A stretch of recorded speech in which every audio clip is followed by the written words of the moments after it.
Hey everyone, welcome to the Conscious Christian Marriage Podcast. We are your hosts, Rachel and Austin Holt, and today we have a very special episode I'm calling Coffee with Rachel and Austin, where today I will be interviewing Austin, and the goal of this is for you guys to just get to know Austin a little bit better, feel like you're on a coffee date with him. We call it coffee dates, where we go out with people, hang out, reconnect. And so hopefully through these questions, you'll not only get to know him better and feel more connected to him through this episode, but also I know, because of the person I know he is, that the things that he will share will hopefully inspire you and give you something to take away and apply to your own life. So I'm excited. First little twist for you. Oh, by the way, he does not know any of these questions. So I'm really excited. Do you want to appreciate each other first? No, you're going to appreciate yourself. You're going to get the self-appreciation. Oh, self-appreciation. This is something we teach our clients to do. We do a lot. Not only do we grow the muscle for appreciating our spouse, but we also, you've heard us talk about self-love. Love from God comes from God to us. Then we're able to give it to the world. Mm-hmm. So self-appreciations are really important. So Austin today is going to give himself an appreciation. Thank you. As you said that, two thoughts immediately into my mind. Number one was a lyric from one of my favorite Skillet songs.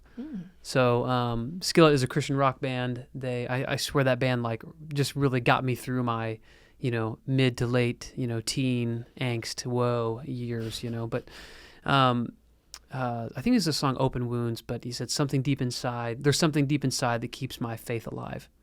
I think one appreciation I have for myself is that, and this is also an appreciation for God, is just that since I can remember, I've just had a deep, just inner pilot light of faith. And I really thank God for that. Like even all through elementary school, middle school, high school, I've always had this thing very deep inside of me that has said it's not an option that you are going to be a God-fearing good man. It is who you are. You don't have an option. That's who you are. There's something deep inside keeping your faith alive. And so I've just felt that since I was a young man, that I would be a godly man and that I would serve God in everything that I do, and that would be my course. And that even if I wanted to stray from the course, God would continue to call me back. And it kind of feeds into the second thought I have, which is just alignment, which goes right into that. Is God has given me this ability to know what my values are and make decisions based on my values. I appreciate that, because there's so much noise and there's so many decisions I could make or things I could do or things I could buy or decisions to make. And I have a very conscious thought process that says, does this honor my faith in God? Does this honor my integrity? Does it honor my wife? Does it honor my kids, my health? Does it honor our finances? Does it honor our faith community? And if it honors all those things, then I do it. And if it doesn't, then I typically don't. And so I just appreciate, and to me, that's one of the most powerful senses of integrity. So yeah, those are two things I appreciate about myself. I also think I'm mildly funny, Appreciate that too. I'm appreciative that you're just still going. It's good. Okay, great. I can keep going if you want. That's good. It's a good example.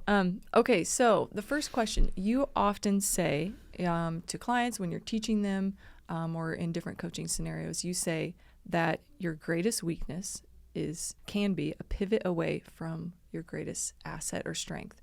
If I'm quoting that wrong, you have the chance to correct me and say it the way that you so brilliantly say it. So, but my question is, share with us more about this and give a personal example from your life, how you've pivoted one of your weaknesses to be your greatest strength and how you've used it to impact the world. Love it. That's actually a really great question. And I'd love to spend a whole episode on that. But the context on that basically comes from this idea that generally the thing that most people judge themselves for, the worst, the harshest, is right next to the best part of who they are. Okay? And so, because the stuff that's most important to us, our corest of core, that stuff, because it's so important, it's so easy to be really happy about ourselves for that thing or really hard on ourselves about that thing. And so, and a lot of times what we judge ourselves for the very most, that we call it our weakness, is actually because it's always been the most natural gifted thing for us. And when people step into their natural giftings, other people get insecure and then tell them they're doing something wrong. So for example, for me, I've always been outgoing. I've always been extroverted. I've always been a little wild. I've always been a little goofy. I've always been a little funny. And so like all grown up, people, thought I was annoying, or, that a comment I would get, oh, you're being annoying, or you're being loud, or you're being too much, or you need to chill out, or like, oh, you're just too wild and goofy and out of control and all that. And like your energy's too much. Like I just got a lot of that. And so I remember, it's kind of sad, like when I was younger, like every year when the school year would restart, I think, okay, Austin, this is your chance. It's your chance to like give everyone this different impression of you. Just be calm, don't be crazy, and everyone will think you're like cool. So like day one, I'd be sitting there in class like, yeah, like cool, and then I just couldn't help it. By like day 2, day 3, day 4, I'm goofy, I'm wild, I'm extroverted, I'm trying to be the class clown and all that. And so I think a lot about the Hebrew word ma'od, okay? And ma'od is this, it's when Scripture talks about heart, mind, soul, strength. Actually, ma'od is part of our logo. Yeah, exactly part of our logo. Heart, soul, mind, strength. Our strength is our ma'od. It's our muchness. That's literally what the word means. It means your muchness. And so I used to really judge myself for my muchness because people made fun of me for it, and I lost friendships over it, or, the girls I liked didn't like it, or whatever. But then I realized as I got older and I got out of that school environment where, self-judgment, it happens because, your perception of your friend level will dictate your self-judgment, And as I got older, I realized that my ma'od, my muchness, my big personality, extroverted, goofiness, energy, etc., for the right people, inspires them to be better. It shows them that they can be true to who they are. And that part of me helps excavate the best out of other people, because like I don't feel fear. I'm willing to talk. I'm willing to share. I'm willing to dig deep. I'm willing to be wrong. I'm willing to say the wrong things on accident and reverse to try to get to the right thing. And so, but I used to criticize myself for the pain my personality, my goofiness, all that would get me when I was younger, especially.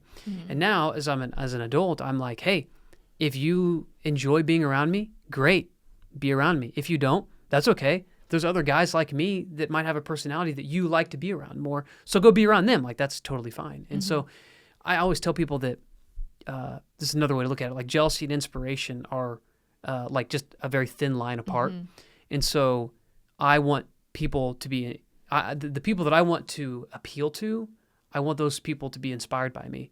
If I try to appeal to people that might be jealous of me or insecure about me or that they don't like me, why would I try to cater anything that I do to them, because I can't help them anyways, because they have their own block between them and me. And so I used to give myself a really hard time for my big, goofy, risky, funny personality. But now I've realized as I've gotten older that it's the greatest part of who God made me to be.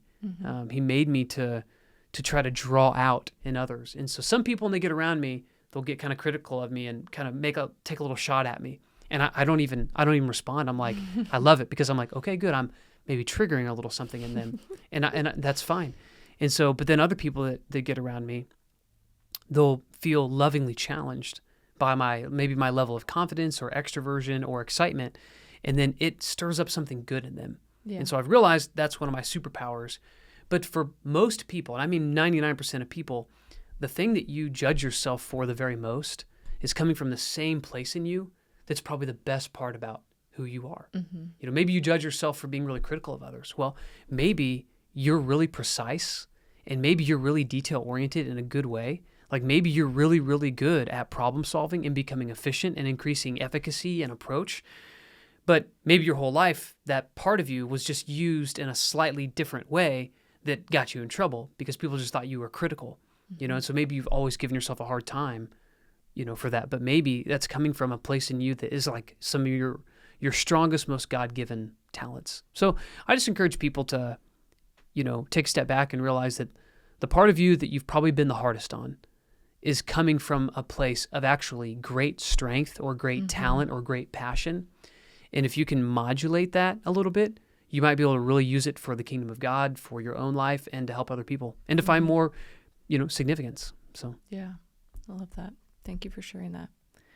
So on top of what we do together, we do marriage coaching. You have other irons in the fire, which because you're a genius, but you do life and business coaching for people, and you help people make shifts like this, really impactful shifts in their lives.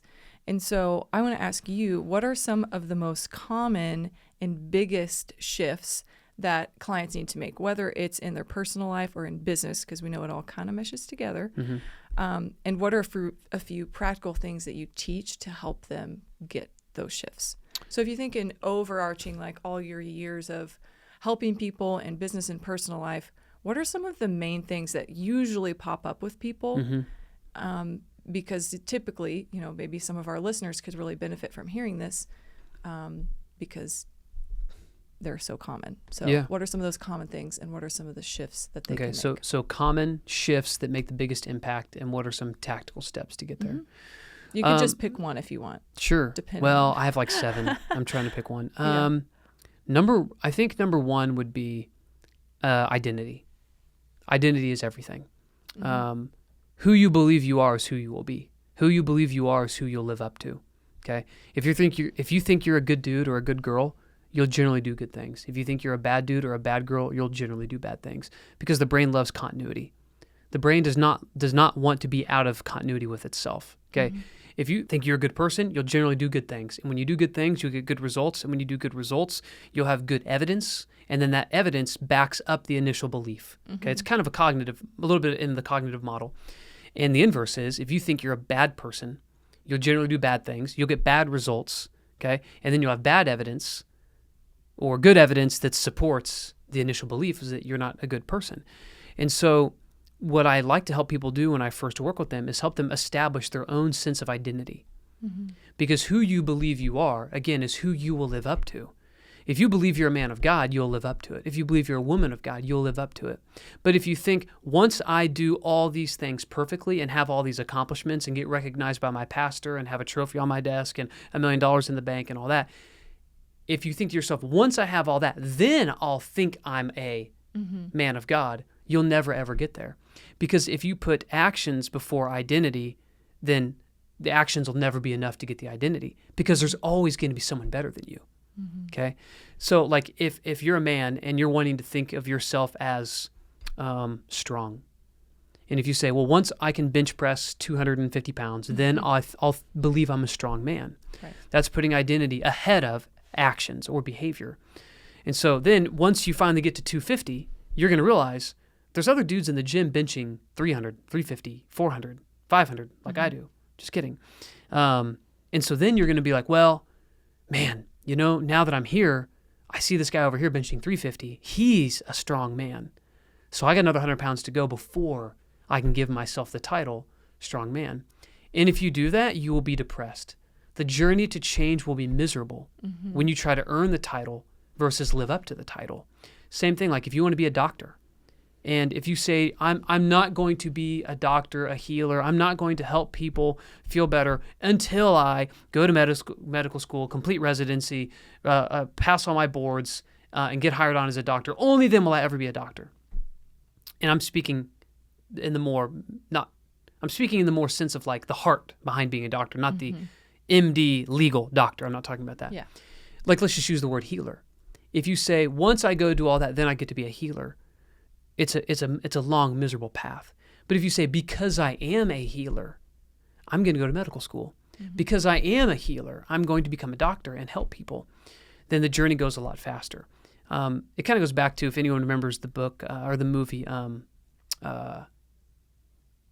is it Patch Adams? Yeah. Patch Adams. It's the same thing. He talks about that, when he's kind of defending himself, is, he says, he's like, if being a good friend and providing some laughs and applying a cool cloth and, or a cool, drink when someone's not feeling well is being a doctor, then I'm guilty, but because his identity was a healer. And so he started with an identity as a healer, and then his actions followed that. And so once you know your identity, then you can know your values. Okay. And so, because all this is going to come into the idea of integrity, okay, alignment, really. So if you know that you're a man of God or a woman of God, well, then you can figure out what your values are. Okay, like I'm a man of God. So I therefore value what a man of God values, which I find in the Christian Bible. So then once I know my identity and I know my values, well, then I start to match my behavior to my values. Now I have alignment. Mm-hmm. And when you have alignment, you will feel at peace, you'll feel at purpose, and you will feel significant. One of the quickest shifts I can help people make in realizing maybe why they're depressed, they're not happy, they don't feel any significance, they don't feel any happiness, is because they're out of alignment. They don't even know what their values are. Mm-hmm. They don't even know what their scorecard is for why they could be happy in this life. Okay, but if I know I'm a man of God, so I know what my values are, and then if my behavior matches my values, then I'm being obedient to God. And if I'm being obedient to God, I will feel purposeful, because our purpose is told to us in Isaiah, okay, that our purpose is to serve God. I'll know that I'm in my purpose. If I'm acting in a way that honors my values, I'm winning. Okay, people don't want to talk about winning and losing and all that, but let me tell you this. The quickest way to win in life is say, here's my identity. Therefore, here are my values. Therefore, here's my behavior. So when my behavior matches my values, I'm winning. Mm-hmm. Okay? And so once you know your identity, you can understand your values. And sometimes once you look at all your values, it helps you make up your identity. It's kind of one and the same. Then my behavior begins to match my values. And now I'm winning. Now I feel significant because I said I'm a man of God. I acted like a man of God. When I drifted away from that, I knew when I was drifting, because I know my scorecard, it's my values. Mm-hmm. So then I can shift back to my values with my behavior. Now I'm back in alignment. Now I'm back in flow. Okay, I'm being obedient. I'm being purposeful. I'm being significant because my behavior matches my identity. So if I'm going to really help someone make a big shift, it's let's figure out who you even are. Because if you don't know who you are, you don't even know the scorecard. Mm-hmm. Okay, like if I don't know who I am, I didn't win any hockey games last week. To some people, that might be a failure. I'm not a hockey player. I don't care about hockey games. I don't care about winning any type of hockey game. That's right. not on my scorecard. Here's what's on my scorecard. Was I in the Word? Was I praying? Was I serving my church? Was I serving my wife? Was I serving my kid? Was I serving the kids? Was I serving the kingdom of God? Was I taking care of my body, my mind, my soul? And the answer is yes. So I know my scorecard. I know when I'm winning, okay? Because I know my identity. So that's one of the first shifts we help people make. Identity, values, matching behavior to those values, and all of a sudden, you're going to feel like you're winning. You're going to feel like you're purposeful. You have personal significance, and you're going to be happier, okay? It feels good to win. And especially as believers, we can win more easily than we think. And I'm quoting our pastor here, Scott Obrimsky, and one of the first sermons I ever heard him say, he's like, I'd like to define success. And me being a business guy and a coach for a long time, success always comes up. Yeah. Well, he just said it's simple. It's just pure obedience to God. And I've never forgot that. And I'm like, yeah, that feels good. Because if I'm being obedient to God, I'm in the most successful heart posture I could ever be in just by being obedient. So that's a big shift. And the second shift, which directly involves with that, would just be understanding what integrity means. Integrity is not positive moral character. Okay, it's not positive ethical practice. Integrity is that my behavior matches what I say about myself, and what I say matches my experience. Okay, so a thief is in integrity if he's stealing. He's out of integrity if he's not. Okay, a lot of people think, oh, that person has great integrity. They do the right thing when no one's watching. That's just positive moral character. Okay, and moral is what any group of reasonable people would believe is reasonably right for all people. That's really morality. Ethics is more about fairness, right? But for someone to say, oh, that guy's got great integrity. He does the right thing when no one's watching. Well, that just means that he probably has generally a good moral character. Integrity to me means that a man or woman is acting by the values they say they believe. If I say that eating healthy is wise and I eat healthy, I'm in integrity. Okay. If I also tell the truth about my experience, I'm in integrity. Okay. So if I say, if I were to say, Rachel, I did not enjoy our date night last night. Let's just pretend that we didn't have a great date night. Me saying the truth about my experience, that's integrity. It's being able to say, I love you enough to be honest with you. I will not lie. And I will not pander you because that's dishonor. And so that's the next big one, is helping people understand what integrity actually means and realizing that most of the drama in their life is because they're in an integrity breach. Okay. Most people are miserable because they're actually breaking their integrity at all times. Give an example. Great example would be, let's just say that you hate your job. Yeah. Okay. And so you do all these things to keep your job because you're scarcity minded and you need money. But all day, the people you work with, what you're doing, the conditions you're working in, you're miserable. Okay? And if you're doing something over and over all day, every day that's harming yourself, you're out of integrity. Yeah. Okay? If you are in business with people that are doing unethical things, that's an integrity breach. Okay. If you say you value your family, but you're trading monetary success for them, you're out of integrity. If you say you value your kids, but you're trading monetary success and assets and all these things, you're out of integrity. Okay. If you say you value your health, but you're going to a job all day where you cannot be healthy, you have to sit all day long, you can't find or eat quality food, which is kind of an excuse because you could always bring your lunch. But let's just say you work somewhere that you can't bring your lunch and they make you eat pretzels and cheese all day. That would be being out of integrity. Okay. And so integrity breaches is where we find most of our drama. And integrity breach is lying. Okay. So a lot of times I say to people, where are you out of integrity? Let's think about that for a minute. Like if someone's stressed or someone's upset, I always say, where are you out of integrity? Okay. Where are you feeling high resistance to your integrity right now? Oh, well, yeah, I always said I'd never get into the industry of blank, but here I am. Or there's so many professions where it's easy to blur the lines on your integrity, but it's for the sake of the job. Oh, it's so I can provide for my family. Oh, well, it happens all the time, And so first thing we look at big time is identity, values, all that. Second thing we look at is integrity, When you're in integrity, you're in alignment, and that's when you have clarity, and that's when you can get up the mountain really fast. Your integrity, that's the guardrails, that hold you to the road so that you can go up the road to whatever you want to get to more quickly. Yeah. I'd say a third shift is understanding yourself and what you're naturally good at and not good at. A lot of times in life, and only generally, this is a judgment a little bit, but people that are insecure tell other people this. They'll say, well, you need to start with the things you're bad at and get good at them. Okay? That's not a great idea. Now, for some reason, you want to take what you're really bad at and get good at it because it's some type of life passion desire. Okay, fine. But if you're already 90% good at something, focus on getting even better at that thing. Because more than likely, you're going to be deeply happy at it because you're going to win at it. Number two, you might be richly compensated for it because you're better than most people at it.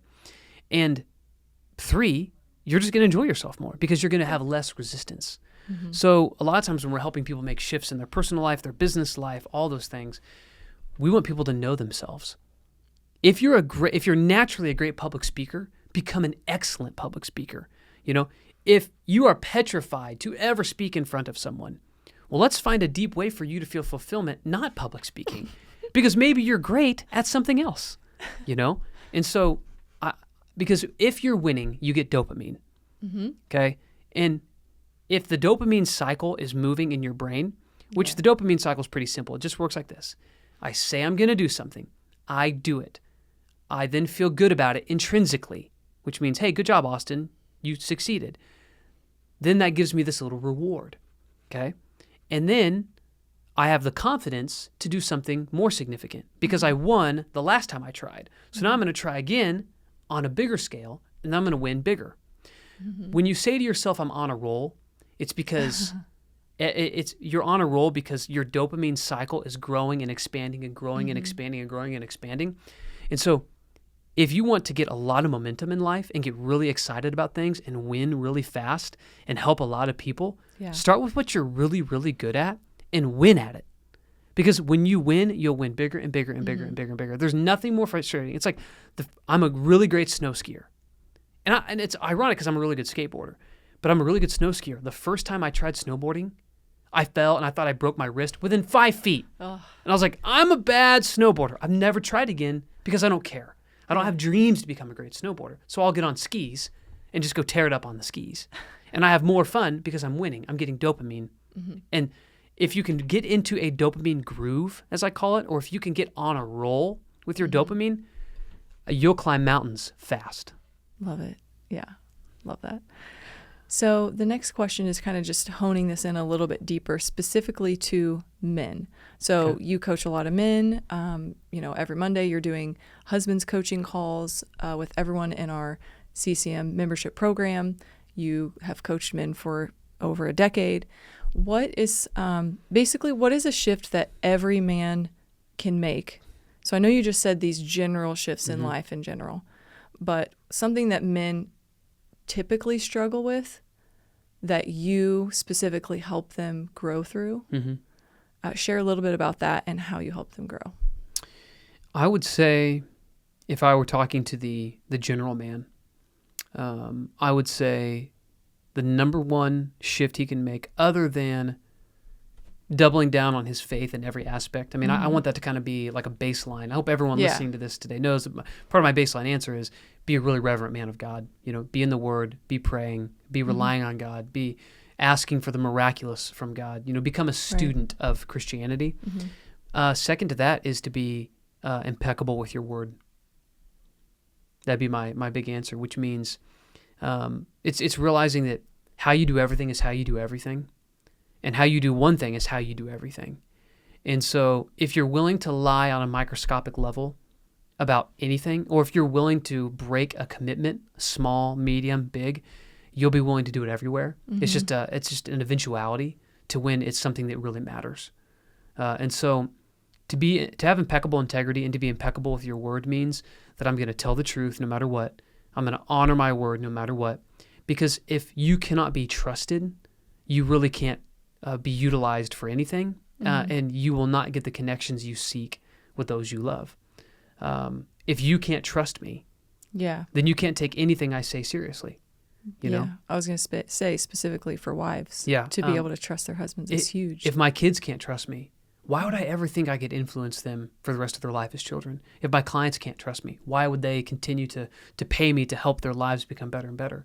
You know, and so if you're willing to micro lie, micro cheat, micro steal, you'll do it in medium ways, and then after medium ways, you'll do it in big ways. And eventually you'll be poised or positioned with an opportunity to have a serious moral failure, and you might give in and commit it. Because most men underestimate what it's like to break their word on small levels and small ways, and how that can turn into bigger ordeals. It'd be better if you told the truth about who you are and what you actually really think, really believe, and want to subscribe to, and act in that, than it would be to lie and then to repeatedly let people down by breaking your word. Men should be rock solid, no questions asked, for people to be able to depend on their word, depend on them as men. If I commit to do something, I'm going to do it. And if for some reason I can't do it, I'm going to come structure a new commitment. Okay, to be impeccable with their agreements, their commitments, their honor, their word. That's really the foundation that men have to build on. Because if you know that you are lying to other people, then you can't trust yourself. And a lot of men can't trust themselves. So then they actually never try. And you can't change until you trust yourself to follow through. And then those around you, they won't depend on you. They won't let you lead. They won't want you to manage. They won't want your influence. If they're like, well, that guy can't even lead himself. That guy can't take his own word seriously. Why would we take his word seriously for anything? Right. You know? So that's one shift that I work with a lot of men on, is how to become impeccable with their word. Okay, if we meet every Friday for a coaching meeting and I say, by next Friday, I'd like you to do blank. Are you going to commit to that? And they say, yes. Then by next Friday, with the men I work with, it will be done. And if not, we're going to figure out why. Because I want them, as I do myself, to be impeccable with my word. Yeah, that's good. Thank you for sharing. So now I'm going to turn it more towards you specifically and ask you for a final question. Ooh. When you leave this world, what are the most important things you want to be remembered for? That's a big one. Yeah. Well, I have to quote Mark Batterson a little bit here. You know, I think it was Mark that said this, but something to the effect of, there's two big things. One, I want the people that knew me the best to love me the most. Because there's a lot of people that don't know me that probably won't love me. They'll listen to what I say, or, you know, and just make a judgment about me, and that's fine. I want the people that know me really, really well to love me. That's what I want. Then I'll know, on some sense, that I had impact on people. Like I actually had impact on the world. That's one thing. Number two is I just want to hear God say the words to me, like, well done, good and faithful son. You know, I guess that's more between me and God that no one here in the world would know. That's between like he and I in heaven or something. But I just want to know that like God was pleased because he did so much for me. You know, I just want to know that I was able to, and I know that I am. I know that I am. I know that my life does please God. I just want to hear him say it, you know. And another element would be I want to be known as a good steward. That's always been important to me. It's always been a piece of my identity as a good steward, is that I was faithful with what God gave me while I was here.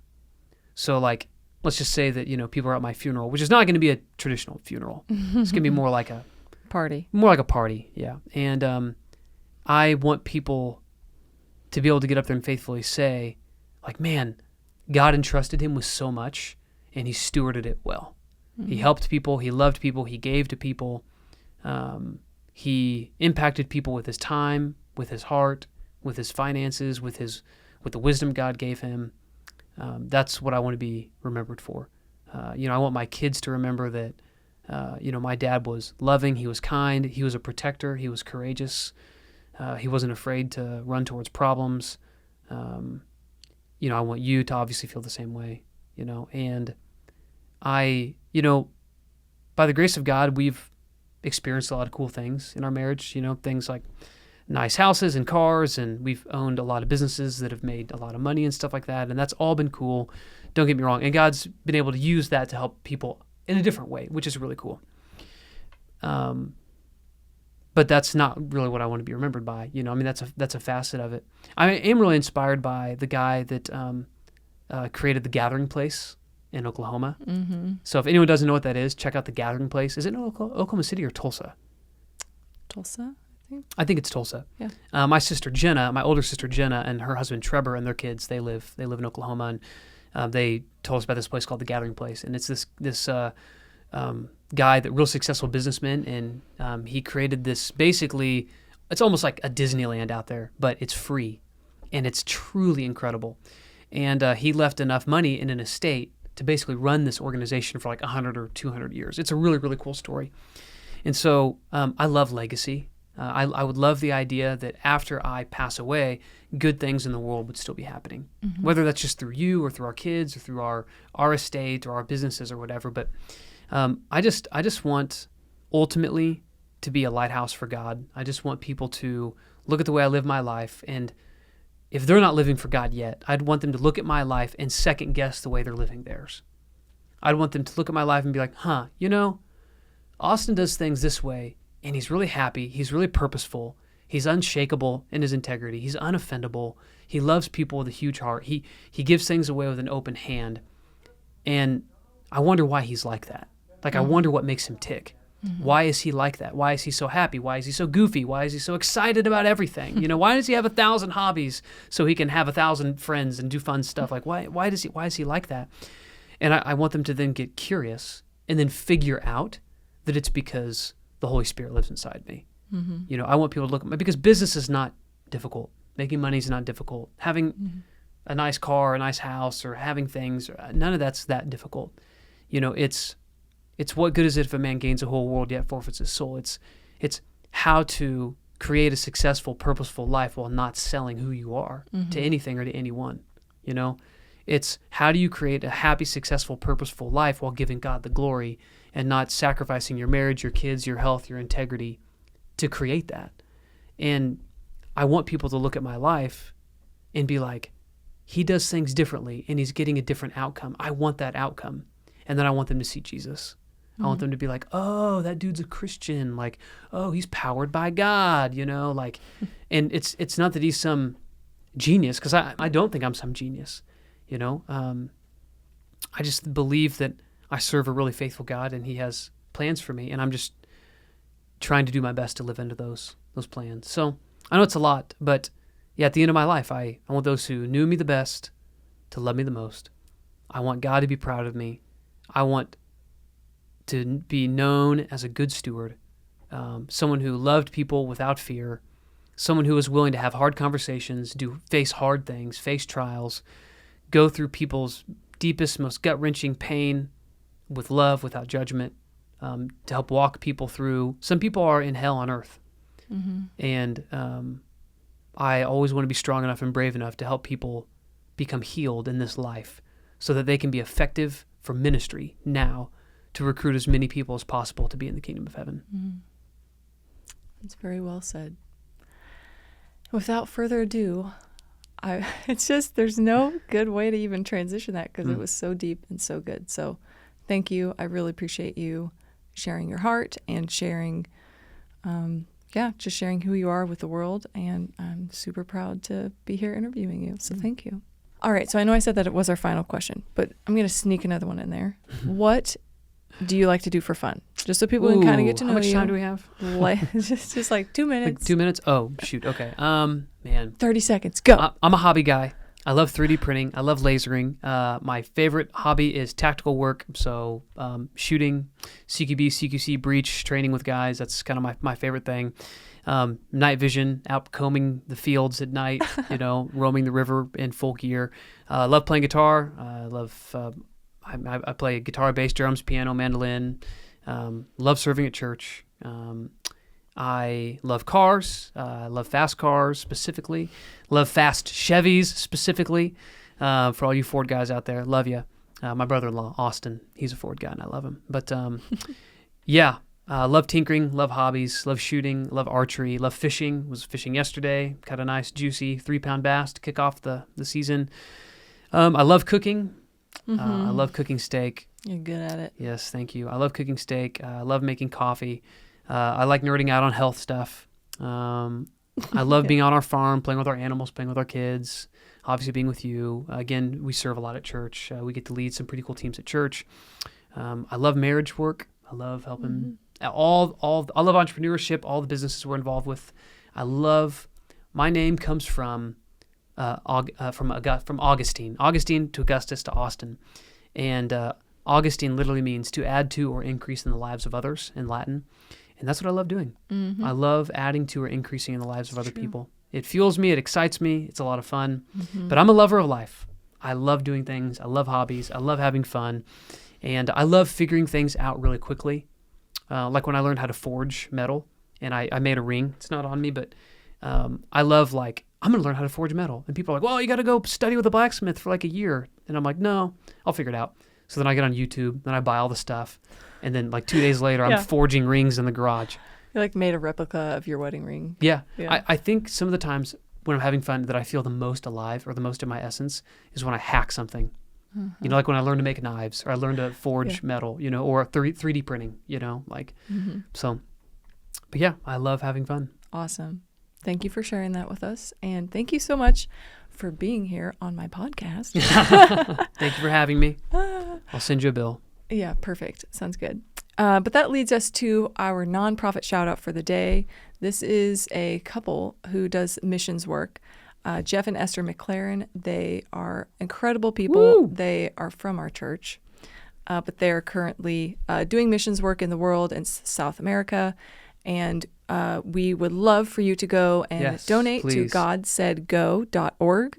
Again, that's God Said Go, because they responded to God's calling. I'm impressed with them that they got that URL. It's awesome. Yeah, that's an incredible URL. Yeah. So and at any time you're like, where should I donate? I'm feeling generous. God said go. God said go. Donate. So go donate. If this episode brought you any value, if you appreciate it, we want you to spread the love with Jeff and Esther McLaren and the incredible lives that they are impacting down there. So would you like to close us out since this is your interview? Well, everyone, thank you for watching and listening to this episode. Thank you, Rachel, I didn't even know we were going to do this, so that was fun.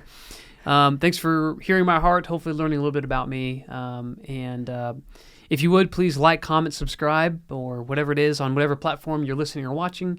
Give us a rating. Yeah, and if you're a man specifically out there that you'd like to connect with me, maybe I can help you move the needle in your life in any way, shape, or form. I would love to connect with you. You can go to our website at consciouschristianmarriage.com, fill out the contact form. I'll be in touch with you. I respond to all those messages personally myself, and I would love to connect with you. But thanks for watching this episode. We love you. We appreciate you. We pray for you, and we'll see you on the next one.